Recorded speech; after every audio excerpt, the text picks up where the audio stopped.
Salut, c'est Alex et bienvenue dans l'épisode 2 de l'influence. Alors c'est vrai que le premier épisode a été tourné en décembre 2020, ça remonte un peu. Nous voilà en 2022, l'épisode 2 est là et on va pouvoir s'intéresser à quelqu'un qui m'influence. Il s'agit de l'entrepreneur Anthony Bourbon.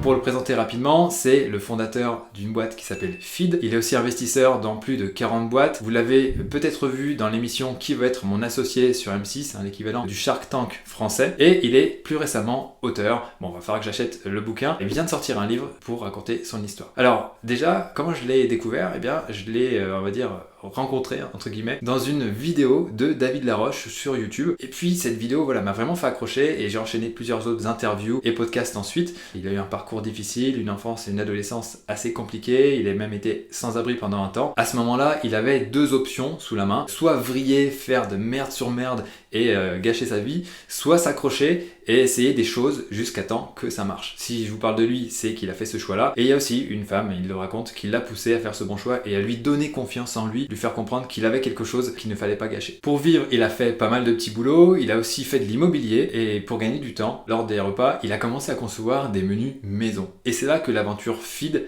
a commencé. Aujourd'hui, Feed, c'est une boîte qui a plus de 75 salariés selon LinkedIn et qui a levé 40 millions d'euros pour se développer en France et à l'international. Et à côté de ça, Anthony Bourbon a créé la fondation Feedback pour aider les jeunes en difficulté afin de les aider à se construire un avenir meilleur. Donc voilà pour la présentation rapide. J'ai voulu vous parler de lui dans ce second épisode de l'influence car ses différentes interventions sur le web m'ont vraiment marqué. Alors c'est vrai que j'aurais pu créer un nouvel épisode de la série Entrepreneur inspirant pour vous parler de lui, mais pour tout vous dire, je compte arrêter bientôt cette série de vidéos car ça me demande vraiment trop de travail pour le moment. Ma chaîne perso, c'est un projet secondaire et je peux pas trop lui accorder de temps. Il me reste juste un script en stock pour l'épisode 7. L'épisode 7 d'Entrepreneur inspirant va bientôt arriver. Après, ça sera tout, ou en tout cas avant un long moment. En revanche, la série L'influence est parfaite pour vous présenter quelqu'un ou quelque chose qui m'influence. Alors on va procéder comme ça. Alors, revenons à Anthony. Ces différentes interventions m'ont mis vraiment plusieurs claques même. Alors c'est clair, je n'ai pas eu la même enfance que lui. Cela dit, il y a eu des périodes compliquées et il y en a d'ailleurs eu d'autres plus récemment. Enfin bon, je vais pas m'étendre là-dessus, mais à 33 ans, j'ai vécu des choses que certaines personnes de 60 ans n'ont pas encore traversées. Autant vous dire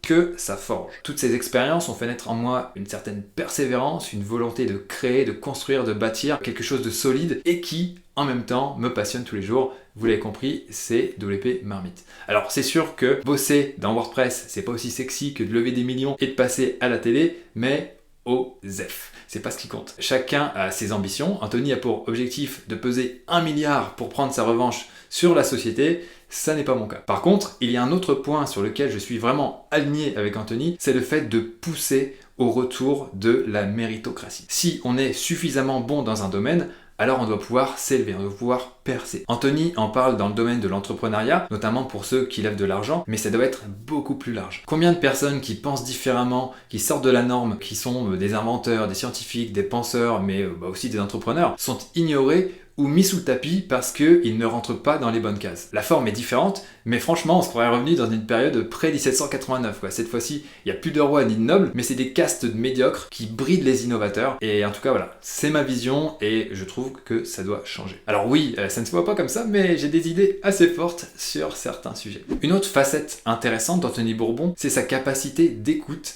et d'analyse. Lors de la deuxième saison de Qui veut être mon associé, il y a un moment, une entrepreneuse a présenté son projet de sextoy ou de vibromasseur, je sais plus, ça s'appelait Puissante. Et oui, le nom m'a marqué.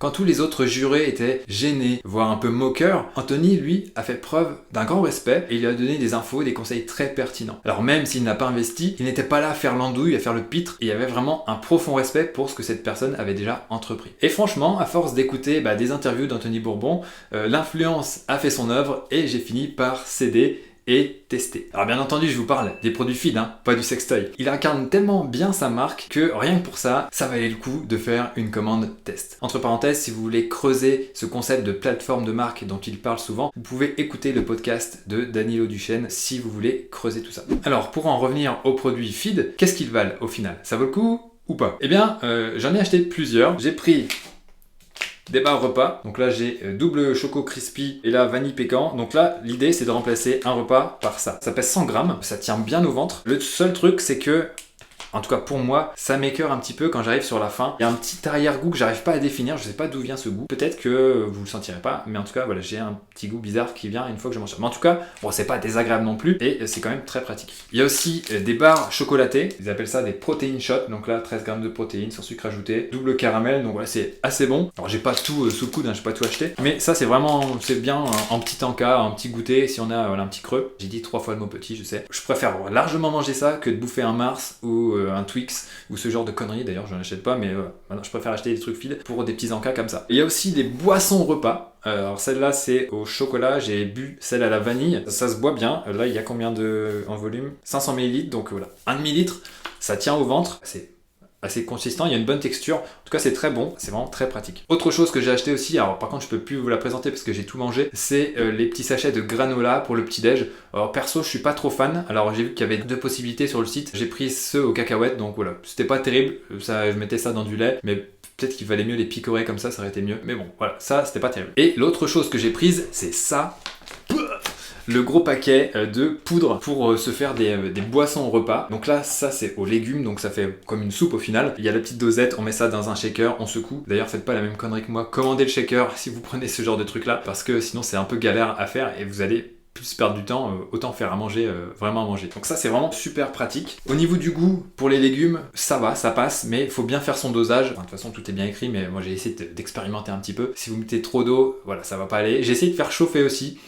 J'ai pas trop aimé chaud, vaut mieux le manger froid, mais en tout cas ça passe bien. Sur la fin, voilà pareil, on a un petit peu marre. Vous pouvez réduire un petit peu la dose si vous avez besoin de moins manger, mais en tout cas, une chose est sûre, c'est que vous n'allez plus avoir faim une fois que vous mangerez ça. Donc après, il en existe aussi au chocolat, à la vanille. J'ai pas testé, je me suis dit, je vais prendre légumes pour me donner bonne conscience, mais pourquoi pas tester à l'occasion. Je vais reprendre ça au chocolat, mais là, voilà, il y a ce qu'il faut. Ça pèse combien ça? Ça pèse 2,3 kg, il y a 20 repas. Donc autant vous dire qu'il y a de quoi faire. Alors au niveau de mon avis général, franchement c'est bien pratique pour manger rapidement entre midi et 2, mais clairement c'est pas pour tous les jours. Anthony le dit lui-même, de toute façon, ça n'a pas vocation à nous nourrir quotidiennement, à remplacer la gastronomie française. C'est clairement ponctuel de temps en temps dans la semaine, quand il y a besoin de se dépêcher un petit peu et qu'on n'a pas trop de temps de cuisiner. Plutôt que de manger n'importe quoi, vaut mieux manger un truc feed, au moins on est sûr qu'il y a des bonnes choses dedans. Après, en toute franchise, il y a certains goûts qui passent mieux que d'autres. En tout cas, les recettes sont hyper nutritives si j'en crois les emballages.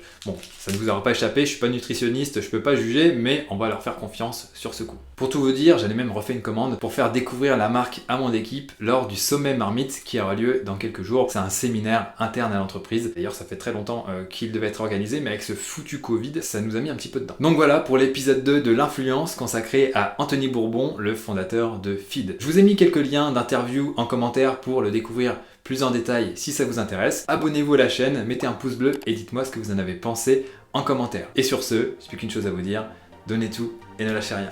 Ciao!